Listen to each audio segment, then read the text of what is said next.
Right, sir. So, good afternoon, sir. It's been a long time since we have got in touch. Thank you so much for agreeing to come on this platform. I'm sure, sir, you'll be able to give amazing insights into your experience while transitioning into the corporate. Sir, can you just give me a short bio about your background and what do you presently do? Good afternoon, Arjun. It's been long. I'm Lieutenant Commander Jakpal Dev, retired from Indian Navy. I served 12 years as an operations and navigation officer on board. Post-retirement, it was a corona time, so it was very difficult, as you know, for all us ex-military or veterans to find a job. However, being lucky enough, initially I found a job in pharmaceutical company as a senior manager HR. Okay. To understand the crux of it. So when I joined as a senior manager HR, I was absolutely clueless because when from IIM they teach us in a very different perspective of US and UK organization-based goals. But when you're coming to the ground reality, that is ground zero over here. It's a field where you're fighting against lots of odds. Okay. That is the civilian background people who are there, who are in the industry from a very long time. Okay. Then you are fighting with your own personal training which we have done, the grooming which you have done in Navy. Absolutely. Because in Forge we are very particular about how we work. We need to be very diplomatic. Now the word diplomatic is a very vast meaning of it. Everybody, we all use this word in a very simplistic manner, that be diplomatic. What do you mean by diplomatic? Diplomatic means when you are talking to two persons who are actually in business, they are rivals to each other, but they both are sitting next to you and they both want a particular job or a particular manpower to be incorporated in their working industry. Okay.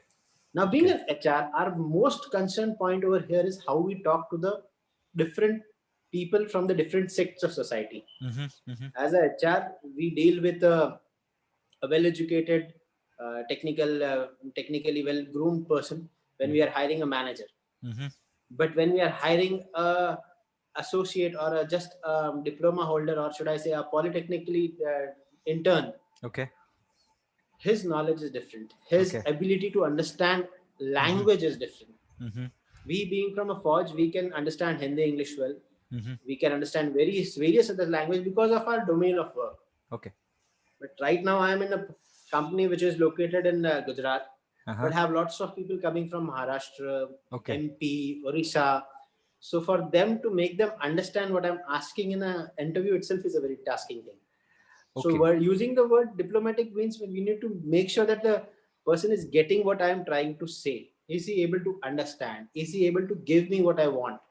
Similar to the scenario in the armed forces where you have your men with you and you are won't you say there's a slight similarity, or is the domain outside completely different? It's like you're dealing with a different set of people altogether.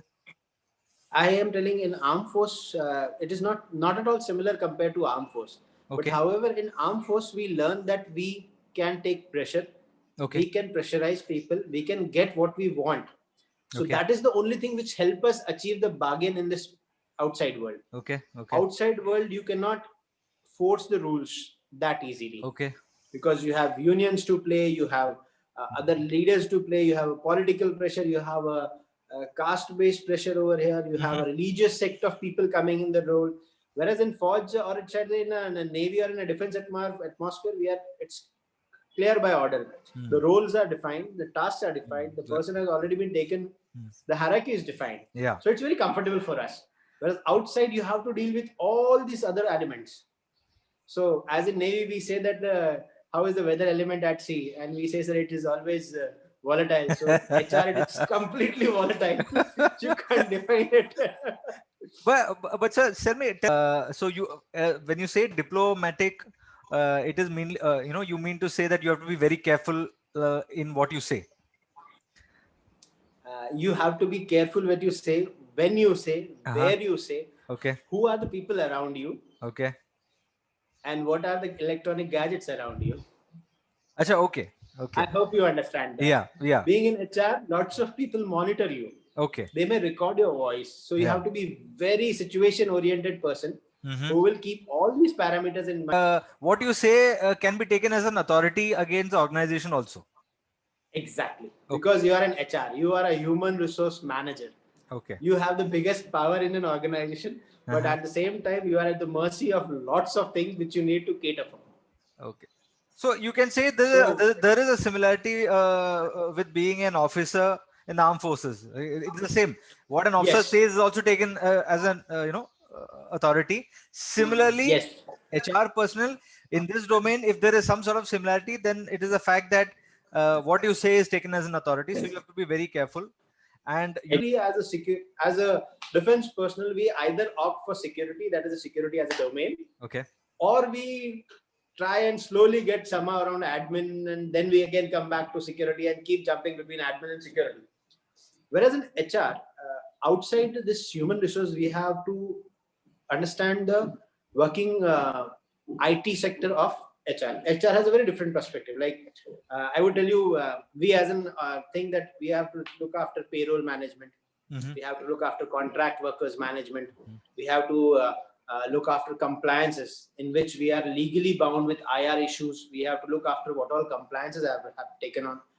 In the much of the part in this sector, you will see those contract vendors which are there who provide us a manpower. Okay. They may not be that educated in the system. So we develop an MIS report, which is on a daily basis as per our industrial IT sector requirement. So these report comprises of their punching times, how are they monitored, okay, whether the person has come or not. The most critical part, which we in the Forge, we never understand this, and it's here in HR, I understood that any person on a contract job, he has to do only 26 days of working. Is it? That is as per our government regulation. Because if he works more than 26 days, then it's an error. A compliance issue. So that was one fascinating thing I started learning. Oh, this is also a factor. Whereas we in forces, when we are deployed, we are deployed. There's no 26 days concept. Correct. Every day is a Monday. Every day is a Monday. And here you have to be very quick to analyze that which report you have to make. Like for an example, every weekend is a good weekend for all of us. Okay. Go enjoy, have a drink and enjoy the time. But here in HR, it is like, Monday is coming. So Monday you have to give your higher officers report on number of manpower you have, how much you have taken, what is the budgetary compliances have come. If I have taken a more number of contract worker, what are the reasons? What are pros and cons, and how will it affect my budget also? In the meantime, I have to also look for the continuously updating my normal recruitment procedures. I'm working in a pharmaceutical industry now, and believe me, the iteration is very, very big. Okay. People leave very fast, but at the same time, I have lots of manpower coming out. I have young kids coming out from the college, that is pharmacy colleges. So we give them, we train them, we groom them. Okay.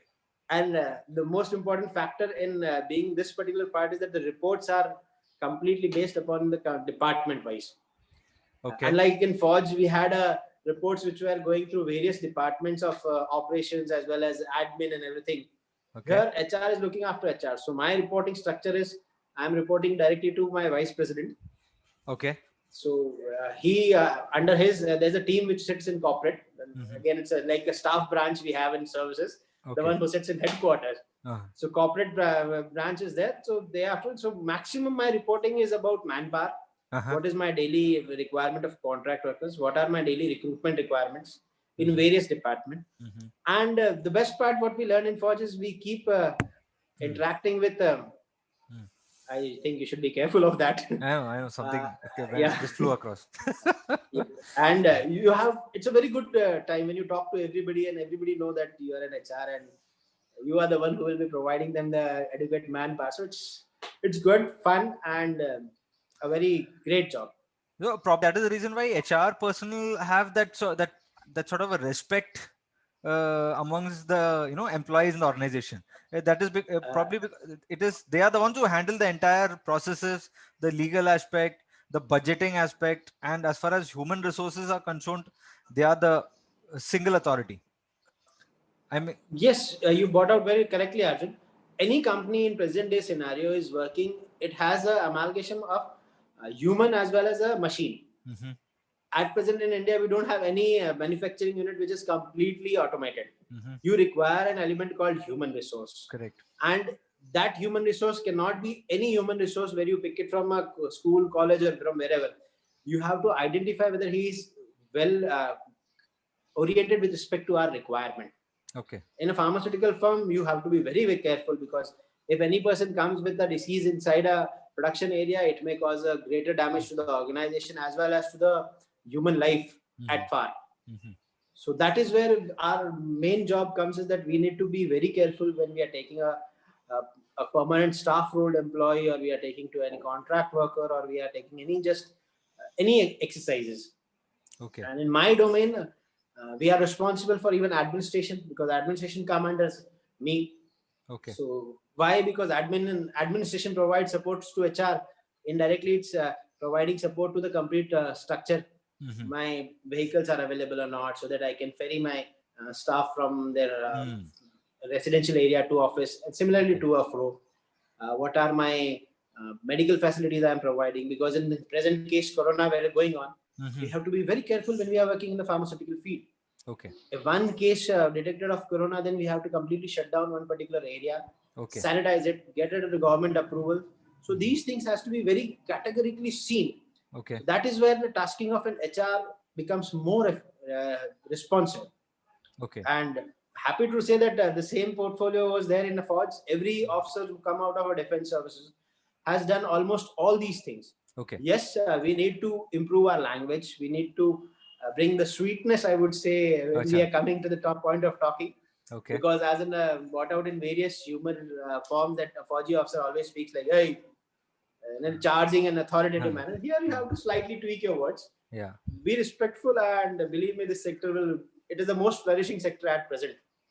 Okay. As a veteran likely to face, an officer who's leaving service in another 6 months of time, is there anything he's supposed to do, like in terms of certification, in terms of courses, so that he or she can ease into this HR portfolio?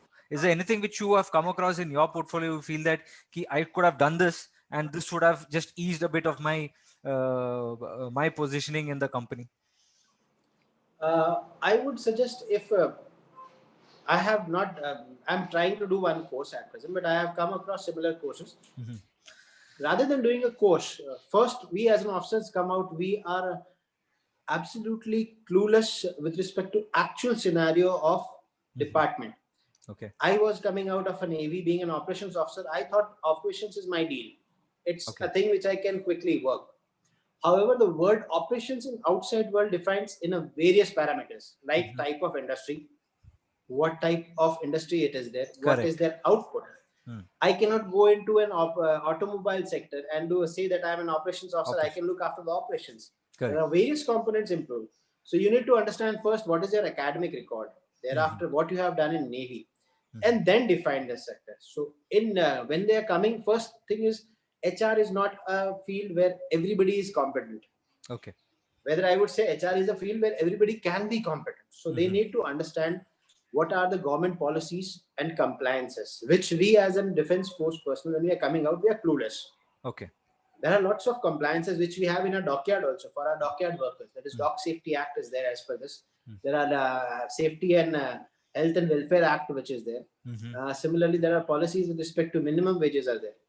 If you go through these once policies, you will come to know what is the job profile of an HR. Okay.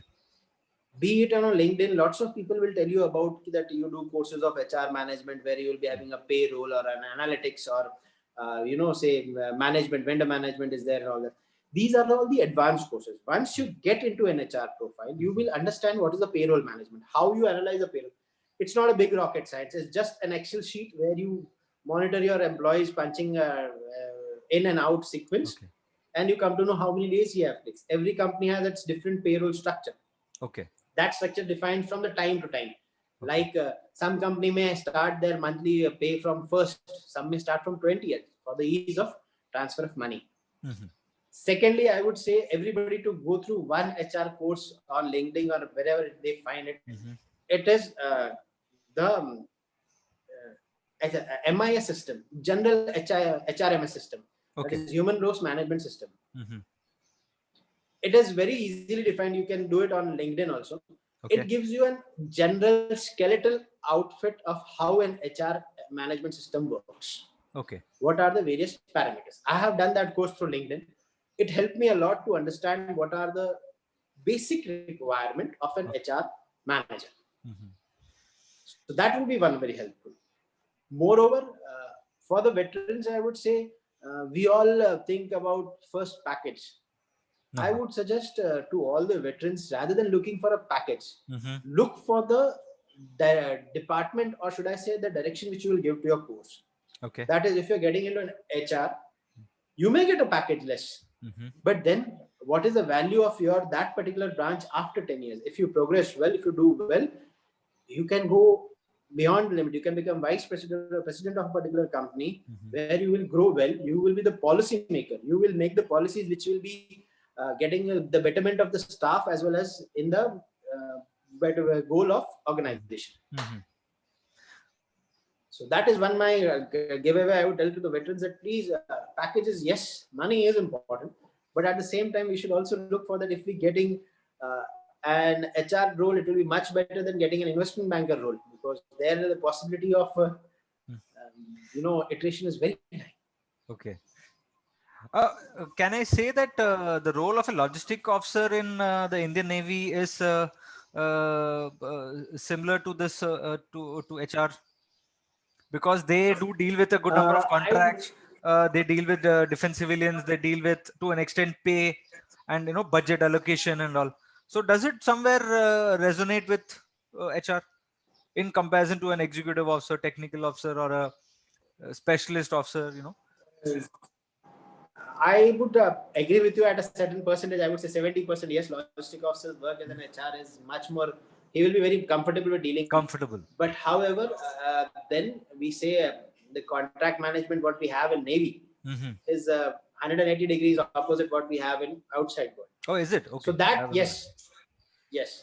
Here we have a particular organization complete, like in an onboard a ship or a site in a base. A logistic officer deals with all this contract and it gets approved. Correct. Here you have to understand the budgeting, you have to understand the need at every time.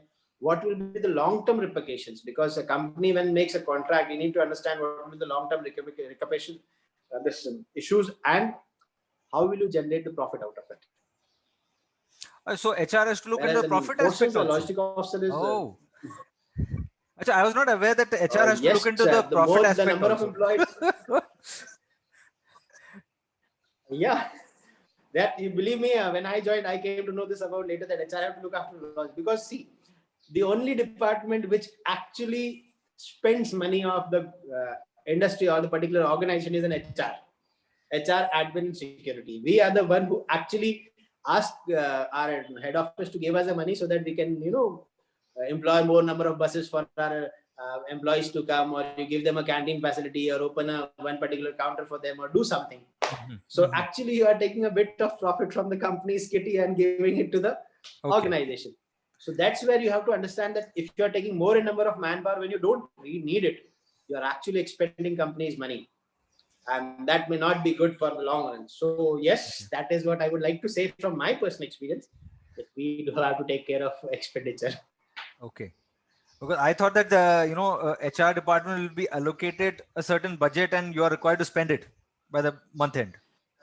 Yes, that is also a part of it. There are certain budgets which come to us, but more than that, we have to do budgeting with respect to hiring of new staff or employee, I would say, and recruiting a person, because that eats the major chunk of company's budget.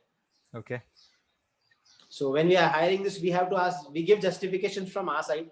We take justification from the department that instead of 10, can you work with 3? Okay. So that 7 is our profit, which I make for the company. I guess this is where HRs bring in their that aspect when they come to salary negotiation. They have at the back of their head, I have to do my best save to as much as possible, conserve the company's maximum profit, and make sure that So so let me ask you this, sir. When you're hiring someone and when you come to the negotiation table, and I've heard that the negotiation doesn't last much, you don't actually give the other person much time. You just put it on the table and say, okay, so we are offering you this much package. What is your take? And I believe this is so the negotiation aspect of this is that you already have some buffer. Like, if I'm offering X amount to a candidate, so at the back of my head, I might feel, okay, X plus 20%, I am ready to accept. that too considering factors A, B, C, D. But then if he is asking more than X plus 40%, then I may not take it. So is there some this sort of a mindset, you being an HR, sir, do you actually keep something of this sort, or is it a trade secret? I would say it is more of a trade secret, but yes, I would bring out for the veterans benefit that as an HR, there is already an X which I have decided. My job is, or should I say, as in my person, I will try how much I can give X minus. Okay. So it is never plus; it is always minus. How much less from that X can I get a person from? Okay. And that's what is my ability to give that much amount of time, so that a person whom I am taking on staff, he does quickly thinks, he feels is right, and we have given him right choice. We make him comfortable with our sugar-coated words, so it can be better benefit of organization. So let me think of myself in an HR shoe during a negotiation. So the X factor is given, and I somehow feel that this candidate is good because he or she's got the right attitude, and the both soft skills and hard skills together can bring this company to a next level in the next 5 or 6 months. So then it is the HR's job to go back to the to his top management and convince the top management to take this person, so that let's agree with what they have asked. Is that the way it works, or are you the final authority for this?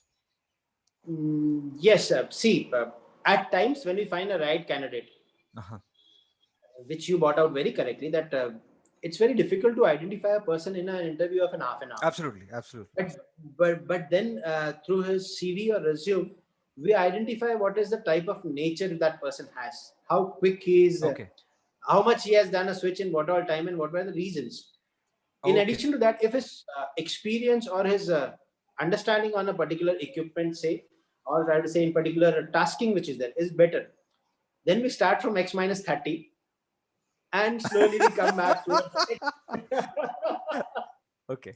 If he's good enough, then X minus 30. If he's like an average, then X minus 50. So that, we can slowly bargain, because if we don't bargain, then how can we close the deal? Absolutely. Because as an Indian, I've just putting across this point because we are not used to the bargaining aspect. We are men and women with code of honor. We have ranks on our shoulder. We feel that is what the system has taught us. Whatever is being given to you, you deserve this much. And True. If you have to, if you're going to give you something more, then you may have to give back a part of yourself. But exactly, I would like to bring this to Arjun, that was a system where we worked 12 years or more. Yeah. Where even though we give more, it is always for the betterment of our country. Correct. Here, when we do, we need to understand that what maximum can I get from the person. Okay. Correct. Because here, if I'm giving certain a person, say, 10,000 rupees per month, I need to know that can I extract 30,000 from him. Maybe 50 also. Yeah. Maybe 50 also, if I'm a bit too, if I push it a bit hard. If it's good and he's doing 50, then we will tell him that in 6 months you will get some, what should I say, bonus or, increment. No wonder there has to be a base. No wonder there's such a high. No wonder there's such a high attrition rate. See, attrition rate is right now post-corona times. I would say lots of industries have either shut down or they are again reopening after a long phase of shutdown. So suddenly there is a dearth in manpower. Prior corona, all these people, I would say, like us, we were all migrated here and there. During corona time, if all the human resources have went back to their natives or whichever the place they belong, because 6-7 months was a big time for everybody to stay in a different city which is not their hometown. So this sudden dearth of manpower at typical industrial hubs, I would say, like you can compare with the Union Territories, Gujarat, Himachal, Orissa, and all these places. There was a sudden dearth of manpower because companies started opening. They don't have their only staff which are on roll. They are working. They are also coming in 50% of strength. So that was a time which was very critical for us. So because we need to get more number of manpower so that our production starts, or should I say our manufacturing industry, that their day-to-day activity starts. Okay. And it takes time. So that was a time when attrition was high. Right now, people have started that progressive or flow has been over. Now people have settled. So yes, in coming times we'll have a less attrition rate. But yes, young minds, they have various places to discover. So they keep switching. And we as an HR, our job is best to provide them best services so they stay more here and work best for ourselves. Okay. So now is a very serious topic. COVID is subsiding, sir. Hopefully by next 6-7 months it should subside. Will the role of HR change? What I would like to yes. Tell me about it, sir. See, as you bring out, HR till now, I would say not before COVID because I was in service, but having a typical traditional HR, things are changing now. If you go on a LinkedIn and just look out for a job search, you will be not having an HR as in particular HR. There will be HR business management, there will be HR analytics, there will be HR payroll sections are there will be HR AI sections are there, HIT responses, team responses are there. Now, the people or industry has come out from that one traditional outlook of an HR, that he was there for looking after complete overall thing. Whereas now industries are focusing into a various subsections of HR, because these subsections of HR require a dedicated monitoring. When I say business management, an HR person is now involved into the business deals as well as vendor management. So that is where there will be more hand to assist a senior HR. I would say whoever is the topmost management base sitting in that. So yes, post COVID, there are various subsections which have opened. View, most important part was work from home. Work from home has induced this effect because we need to monitor our manpower who are at present sitting at their home and working. But same is not there in a manufacturing plant. We have to have a dedicated manpower at a manufacturing plant which keeps our machines and our equipments running and get the best product output. So to get both these things together and work cohesively, there cannot be a single HR which will look after it. There has to be various departments which will look after this complete organization and will give us a fruitful result. So that is where I would say key, like operations, if you say. You remember we did a Lean Six Sigma Green Belt and Black Belt course together. Yeah. That concept itself, it was an operation part. But if you see in HR, the same concept is now coming into an HR. How lean I can manage my HR resources for the company so that within that particular required manpower, I am giving my manufacturing plant dedicated manpower and getting the best out of it. So that concept is moreover coming. Change of tradition after COVID has brought lots of new, I would say, ventures for the HR also, like in other fields. So yes, it is changing. And we need to be very updated for the veterans. I would say, just going by words of previous veterans or by following me also, it's better once they do an overall search if they're going to an HR, which field they would like to do, where they would like to do, how they would like to perform. That is one critical important aspect which they have to understand. Any chance that any part of the HR department will dissolve in the near future? Like for example, will training and learning and development department dissolve and merge with some other department, because now post COVID most of the trainings are happening online. So is there anything of this sort which is likely to happen, or do you foresee any changes of this sort? Yes, more now post COVID, or should I say prior to COVID, the industrial sector where manufacturing plants where they require a dedicated manpower on roll to come out through, slowly they are migrating to the concept of research and development, R&D section. This R&D section also provides an assistance of training. So all these newly joined management personnel, I would say, all the trainee or the operators are there in this training and learning department, which was there as a core concept or core baby of HR, is now getting into an R&D. So where HR's responsibility is only to get the manpower and hand it to R&D. R&D will once complete their training, and then they will say again that, okay, out of this 100, I have divided into a 5 different segment of these batches. Now where you require, then again it will come back to HR. so that I have to see in which particular department they have been trained. Do I have a vacancy? If I have a vacancy, where I have vacancy, and then we have to transfer them to that particular part. Okay. Other than that, I would say HR is a field which will never ever stop. Till the time we are in the manufacturing industries which are not automated, HR will be required. Okay. And see, when I say manufacturing, because I keep myself in present role. However, yes, HR at senior level, he also have to look after a marketing team, because again, it's somebody from the marketing team switch over to some other place. I have to get a good marketing person. So that responsibility again comes to an HR, where I'll be looking for a good manager who is very good in marketing related to my field. Okay. When I say manufacturing industries, yes, because maximum employment given in a particular field is in manufacturing industry. Service industries are very limited.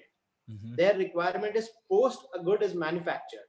However, manufacturing industries are the key stakes in our industrial development. Okay. So they will always require. Okay. When in future I'll migrate from say plant to at a corporate level, I have to look after a various aspects. Then more than in addition to my manufacturing industry tasking, I'll also be looking after the manpower which are there in various other parts of the industry. Say marketing is there, say accounts are there, say security is there, or in the various sections which are there, technical engineering section is there, utility section is there. They also require a manpower which I have to cater. So as an HR, I have to be well versed with all these departments' works, their profiles, their portfolios, so that when I speak to a person about an interview, I know I have to exactly pinpoint where he is standing with respect to my requirements. Okay. And for that, I should have a knowledge of that particular field. So when today I'm working, say right now I'm in pharma, tomorrow I may go to automotive or wherever I go, I have to have an understanding of that particular core field, so that when I interact for my HR requirement, I'm 100% sure what I am talking and what I am going to. Okay. Sir, a veteran transitioning from service, can you just mention some of the laws or the acts which he should know? In fact, for a HR general portfolio, he's supposed to know these laws. Can you just mention a few of them, or a source, or a book, or an author, or a course which kind of gives an insight key? At least these laws you must be aware of, so that they are at least equipped when they go for an interview. Can you just share? See, as an industry point of view, there are various, but the Bible of all is Factory Act. Okay. The Bible of everything in HR is a Factory Act, which has its own various sections and annexures. Factory Act, if you understand that, it is the best thing to happen. Then what are the latest IR policy, that is Industrial Regulation Policy. Okay. They are also part of Factory Act, but the various sections they keep getting amended. So you have to download all these things in the government portal. There is a Bible. I would say there are lots of books available, but then Factory Act is a core. Okay. Then if you are in a pharmaceutical industry, you need to understand what is the Minimum Wages Act. Not in pharmaceutical, anywhere. Okay. The Minimum Wage Act is the act which defines your skilled, unskilled, semi-skilled type of a work, or a labor or a worker. Okay. Then in that particular act, it is given what is the definition of a worker or a labor, how it is supposed to be. They also provide the definition of why a canteen is required, where it is required, where a crash is required, what are the minimum compilations are there. And last, coming to crux, there's a course on online, so from Government of India. I'll give you a link of that. Superb. Where they say what are the minimum requirements with respect to the policies of compliances. Okay. What is ASI? How much should be there? Who are entitled to for a ASI? Then what are the PPF policies? PPF policies. Who all comes under policies are there? So all these policies need to understand this. Once we go through it, wherever you go in HR industry, whichever industry is there, whichever field is there, these set parameters are common everywhere. Okay. Thereafter, add-ons is what are the company policies with respect to the same. Okay. That is one. The Bible is like Factory Act, your Minimum Wages Act, IR policies, and your this compliances. If you know these four sectors, you are sailing in a good waters in HR. So I don't know, sir, whether you have come across, because when we were doing our PRC from IIM Lucknow, I don't recollect going across these acts, and it's not that it was the frameworks which are taught to us were not important, but these happens to, like what you said, when you join the portfolio, you realize these are the bedrock, this is the foundation of HR, and this is where it should start, and what you get after that is all add-ons. True. See, when we did an IIM course, we remember we often spoke to our instructor, telling them that please teach us about Indian regulations. What is happening in India? Correct.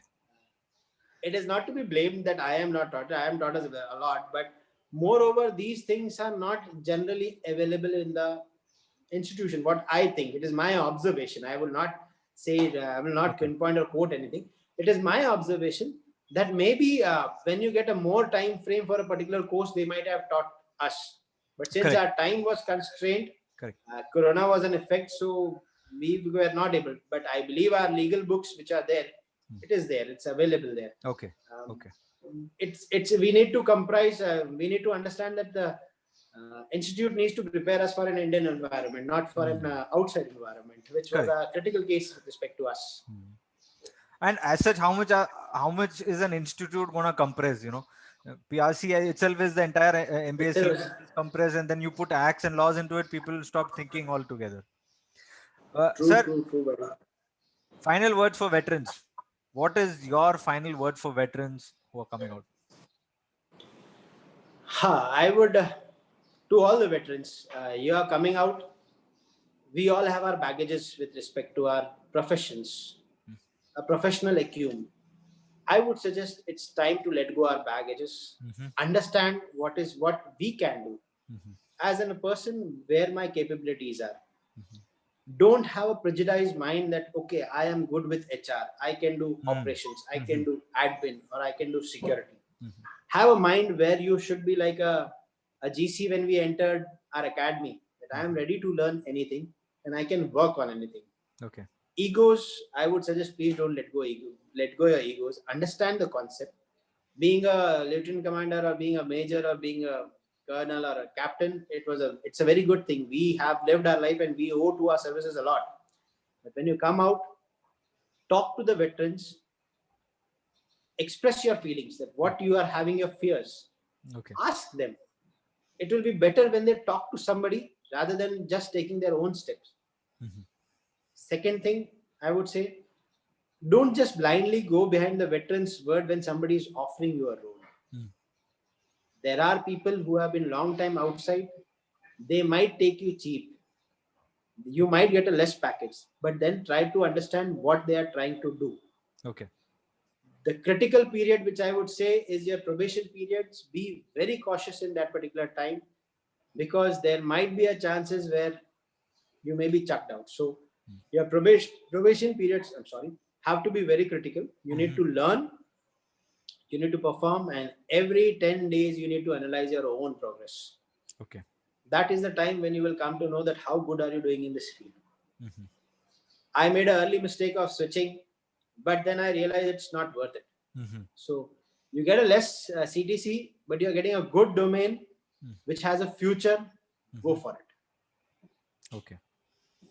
That's my word to veterans. Thank you so much, sir, for spending an amazing amount of time. I believe this is I myself have personally gained a lot of new insights, especially with respect to what an HR foundation is and how an HR thinks, and the fact that it is from a experienced veteran like you, sir. It would definitely bring about an amazing amount of insight, and at least, like you said, sir, this is a platform which has been created so that for those people who don't have the time to go out and meet veterans, they can at least have a look at the conversation which we have, and gain whatever insights, and they can pick up their queries from where we have left. True.